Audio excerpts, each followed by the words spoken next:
बिस्मिल्लाहिर्रहमानिर्रहीम। अस्सलाम वालेकुम। मैं आसिम उस्मानी आपको यूट्यूब चैनल पर वेलकम करता हूँ। आज की वीडियो में हम बात करेंगे अल्लाह ताला के नज़दीक कौन कौन से पसंदीदा अफ़ाल हैं। इसको थोड़ा सा एक सूरह बकरा की एक आयत से शुरू करते हैं जी कि जब अल्लाह ताला ने फ़रिश्तों से कहा कि मैं ज़मीन पर अपना खलीफा मुकर्रर करने वाला हूँ, और फ़रिश्तों ने कहा जी कि एक ऐसी मखलूक या एक ऐसा खलीफा जो कि ज़मीन पर फ़साद फैलाएगा और खून बहाएगा। तो उसी कॉन्टीन्यूटी में आगे जब अल्लाह ताला ने आदम अलैहिस्सलाम को नाम सिखलाए चीज़ों के, और उसके बाद फ़रिश्तों से दोबारा इस्तफ़सार किया, तो फ़रिश्तों ने अपनी आजिज़ी और लाइल्मी का इज़हार किया कि पाक है तेरी ज़ात और हम उतना ही जानते हैं जितना कि हमें तूने सिखाया। तो इसी ज़िमन में बात को आगे बढ़ाते हैं कि आदम अलैहिस्सलाम ज़मीन पर आए। डिटेल टॉपिक, ज़मीन आबाद होती है, मज़ाहिब का सिलसिला शुरू होता है, और आदम अलैहिस्सलाम से लेके नबी आखिरुज़्ज़मान सल्लल्लाहु अलैहि वसल्लम तक जो मज़हब है वो इस्लाम ही है, और अल्लाह के नज़दीक सबसे बेहतरीन जो मज़हब, पसंदीदा मज़हब है वो भी इस्लाम ही है। अब हम देखते हैं जी कि ऐसे कौन से अफ़ाल हैं, अमाल हैं जो कि अल्लाह ताला को बहुत ज़्यादा पसंद हैं, अल्लाह ताला के पसंदीदा हैं।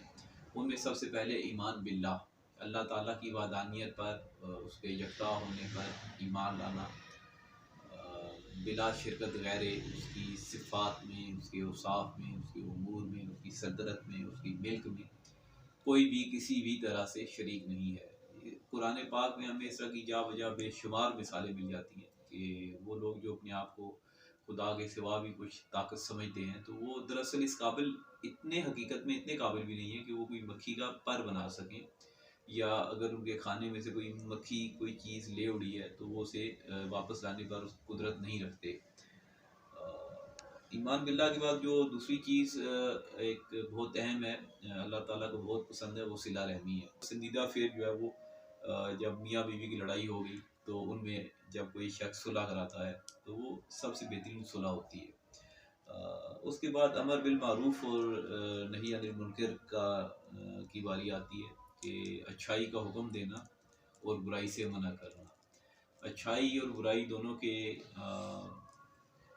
दर्जात होते हैं कि किसी जगह पे हम उसे हाथ से रोक सकते हैं, किसी जगह पे हम दिल में बुरा समझेंगे, किसी जगह पे हम सिर्फ दुआ दे देंगे, हैंड्स अप कर देंगे, कि अपनी अपनी ताकत, इस्तात और तौफ़ीक की बात है। अल्लाह ताला से तौफ़ीक मांगते रहना चाहिए कि अल्लाह ताला इतनी तौफ़ीक दे कि हम हक़ के साथ खड़े हो सकें बगैर किसी खौफ के, बगैर किसी डर के, और बुराई को झुठला सकें बगैर किसी खौफ और डर के और लालच के। उसके बाद फ़राइज़ आ जाते हैं। फ़राइज़ हमें सबको मालूम है। फ़राइज़ में हमारी नमाज़ों के अलावा रोज़मर्रा के उमूर शामिल होते हैं। हमारी घर के अंदर के फ़राइज़, वालिदैन की इज़्ज़त करना, एक दूसरे के फैमिली मेम्बर्स की रिस्पेक्ट करना, बड़ों का एहतराम, छोटों पे शफ़क़त, ये इख़लाक़ के वो दर्स हैं जो कि इस्लाम की कोर फ़ीचर्स में से हैं। तो हमारी पंजगाना नमाज़ें हैं, ज़कात है, और बाकी जितने भी फ़राइज़ हमारे फ़र्ज़ उमूर में शामिल हैं उनकी अदायगी। इसके अलावा अल्लाह ताला के यहाँ सबसे महबूब और मकबूल अमल जो है वो हज़रत दाऊद अलैहिस्सलाम का रोज़ा है। हज़रत दाऊद अलैहिस्सलाम का रोज़ा किस तरह से है जी कि एक दिन रोज़ा रखते और एक दिन इफ्तार करते, और नबी करीम सल्लल्लाहु अलैहि वसल्लम ने भी इस रोज़े को पसंद फरमाया। इसमें ये होता है जी कि हम चूँकि रमज़ान का तो एक स्पेसिफ़िक एक महीना हो गया जिसमें आस-पास में सभी लोग रोज़े से होते हैं, दिन भर कुछ भी नहीं खाते गुरूब आफ्ताब तक।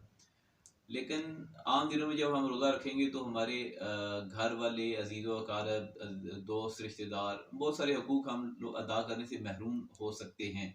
तो इसलिए एक ऐसा रोज़ा है जिसमें हम एक दिन रोज़ा रखते हैं और एक दिन उसमें नागा करते हैं, तो हम इस काबिल रहते हैं कि हम आस-पास के हकूक़ अदा कर सकें। इसके अलावा जो एक सबसे महबूब तरीन अमल अल्लाह ताला के नज़दीक है, और जिहाद में सबसे अफज़ल जिहाद है, वो है जी ज़ालिम बादशाह के सामने या हुक्मरान के सामने कलमा हक़ को बुलंद करना। साथ अल्लाह ताला के पसंदीदा तरीन अमाल में से एक अमल जो है वो नबी करीम सल्लल्लाहु अलैहि वसल्लम की हदीस मुबारका हमारी रहनुमाई फरमाती है कि 3 ऐसे अमल हैं कि अल्लाह ताला की इबादत करो, उसके साथ किसी को शरीक मत ठहराओ, और दवम अल्लाह ताला की रस्सी को मजबूती से थाम लो और आपस में बिखर मत जाओ, फ़र्क फ़िरका फ़िरका मत हो जाना।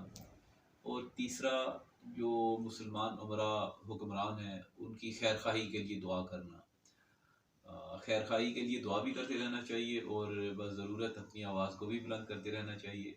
अपना बहुत ख्याल रखिएगा। इजाज़त दीजिए। अल्लाह हाफ़िज़।